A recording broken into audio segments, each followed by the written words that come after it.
Bulldozer Raj വിവാദത്തിനിടെ മുഖ്യമന്ത്രി പിണറായി വിജയനും കർണാടക മുഖ്യമന്ത്രി സിദ്ധരാമയ്യയും ഒരേ വേദിയിൽ.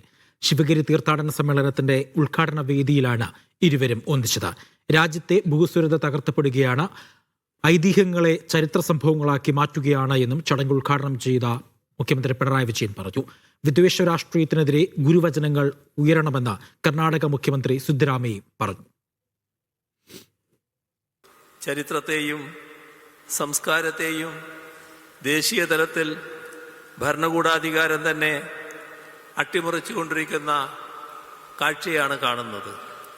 ഇന്ത്യൻ സംസ്കാരത്തെ ഏകാത്മകമായി അവതരിപ്പിക്കാൻ കൊണ്ടുപിടിച്ച ശ്രമങ്ങളാണ് നടക്കുന്നത്. ഇന്ത്യയുടെ ബഹുസ്വരത, ഉപസംസ്കൃതികൾ തകർക്കപ്പെടുന്നു. ഐതിഹ്യങ്ങളെയും കൽപ്പിത ഭാവനങ്ങളെയും ചരിത്ര സത്യങ്ങളായി അവതരിപ്പിക്കുന്നു. മനുഷ്യൻ്റെ യുക്തിചിന്തയെയും സ്വാതന്ത്ര്യദാഹത്തെയും ചങ്ങലക്കിടുകയാണ് ലക്ഷ്യം. ഇത് സാംസ്കാരിക ഫാസിസത്തിൻ്റെ ദൗത്യം തന്നെയാണെന്ന് തിരിച്ചറിയാൻ ജനാധിപത്യ വിശ്വാസികൾക്ക് കഴിയണം. The Shivgiri pilgrimage is India's original and communal project at a time when societies are polarized through manufactured hatred.